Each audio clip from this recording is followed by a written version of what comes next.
महाराष्ट्र में चल रहे मतदान के बीच कांग्रेस के वरिष्ठ नेता सुशील कुमार शिंदे ने उद्धव ठाकरे के उम्मीदवार को बड़ा झटका दे दिया है। सोलापुर दक्षिण सीट पर मतदान के बाद सुशील शिंदे ने अपनी बेटी और सांसद परिणीति शिंदे के साथ बयान देते हुए कहा कि उन्होंने निर्दलीय उम्मीदवार धर्मराज कराड़ी का समर्थन करने का फैसला किया है। शिवसेना यूबीटी की ओर से इस सीट पर अमर रजनीकांत पाटिल चुनावी मैदान में है। शिंदे के इस कदम ने सियासी गलियारों में काफी ज्यादा हलचल मचा दी है। मतदान के बाद सुशील शिंदे ने कहा कि सोलापुर दक्षिण सीट कांग्रेस का परंपरागत गढ़ रही है, लेकिन शिवसेना यूबीटी ने इसे अपनी जिद से ले लिया। शिंदे ने बताया कि वे यहां से पूर्व विधायक दिलीप माने को टिकट दिलाना चाहते थे, लेकिन पार्टी ने उन्हें सिंबल नहीं दिया।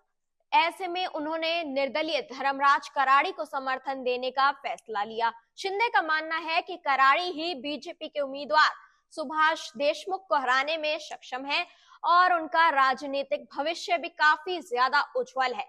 शिवसेना यूबीटी के नेता संजय राउत ने पहले ही ऐसी स्थिति की आशंका उन्होंने जताई थी। राउत का कहना था कि कुछ सीटों पर कांग्रेस के नेता सांगली मॉडल अपनाने की कोशिश कर रहे हैं।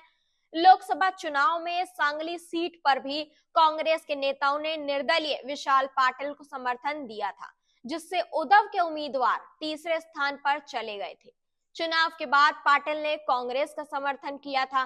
कांग्रेस के प्रभारी रमेश ने राउत की आशंका को पहले ही खारिज करते हुए कहा कि गठबंधन धर्म का पालन किया जाएगा और इसका उल्लंघन करने वालों पर कड़ी कार्रवाई होगी। सोलापुर दक्षिण सीट कभी कांग्रेस का मजबूत गढ़ हुआ करती थी, लेकिन 2014 में बीजेपी के सुभाष देशमुख ने यहां से जीत दर्ज की। 2019 में भी देशमुख ने जीत का सिलसिला जारी रखा और कांग्रेस के बाबा देशमुख को 27,000 वोटों से हराया। 2024 लोकसभा चुनाव में कांग्रेस को इस सीट पर बढ़त मिलती दिख रही थी। वहीं सीट शेयरिंग के तहत यह सीट शिवसेना यूबीटी को दी गई थी, लेकिन अंतिम समय में सुशील शिंदे के फैसले ने गठबंधन की रणनीति को झटका दे दिया। इस दलित बहुमत सीट पर मुसलमानों की आबादी भी लगभग 15% है, जो चुनावी समीकरण में अहम भूमिका निभा सकती है।